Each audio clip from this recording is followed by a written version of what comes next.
So, yep, we are back for another Nerdly Live, and I'm still at the Romford Film Festival, still gone Gorilla, but I do have a fancy banner, which is awesome now. And I am with TIGGY Bayley, the creator, director, writer, runner, theme tune singer of TILDYPOPS. How are you today? I'm very well, thank you. How awesome was that, seeing that up on the big screen? Yeah, it was great. Yeah, I love to see my face blown up by 100. So, first of all, tell us a little bit about how you have come into this industry of ours and how TILDYPOPS came about. So I started making films. I spent some time in LA, and that's when I started making some really bad short films that no one wanted to see. And then this came about. Actually, it was originally a one-woman show, and then it was when all the theatres were closed. We just got together and made it into a film in the summer of 2020. So is this very much a because of lockdown and whatnot, and you just kind of wanted to get in and do it, and it was like now's the time? Yeah. And I think a lot of us were like, feeling a bit creatively stunted, I guess. And Oscar had all the kits, so it felt doable. Yeah. Now, the people at home will be able to see, and I can see that you are fairly young.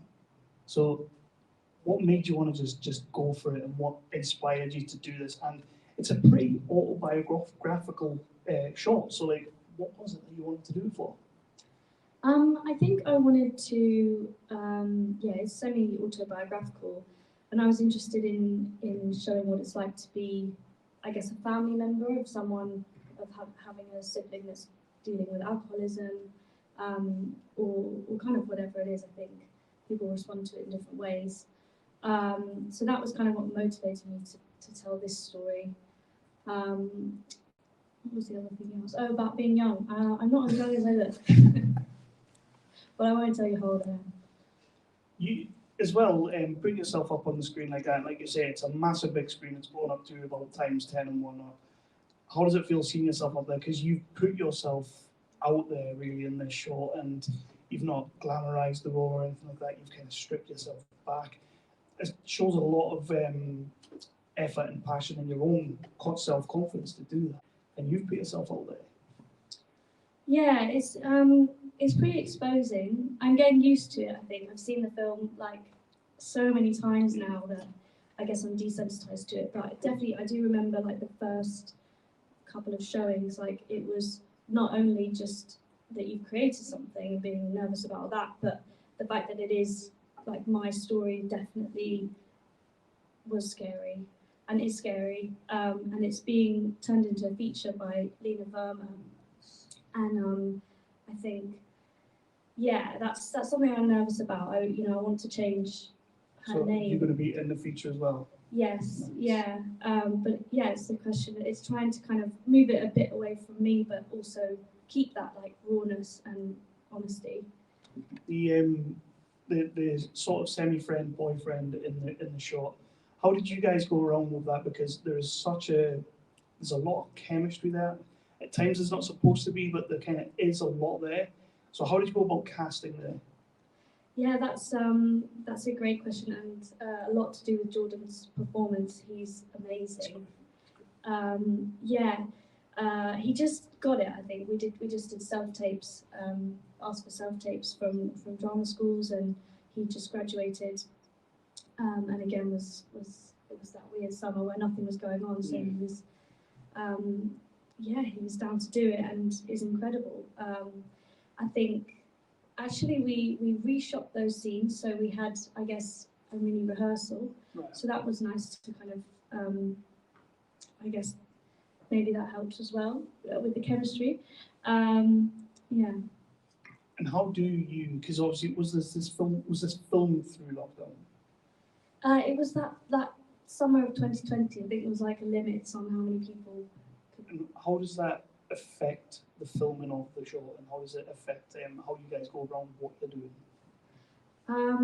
I think it was like affected it in two ways.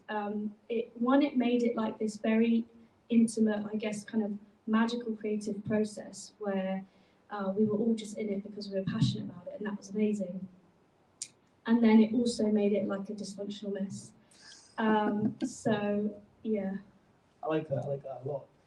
What everybody that I speak to on these shows and everything, when we've shown the movie up on the screen, and you've just said that you've seen it that many times now, they always just say like they only see what's wrong with it now. Like that's the filmmaker side of them coming out. What's your proudest thing about this film? What went extremely right, and then when you see it now, you're just so proud of?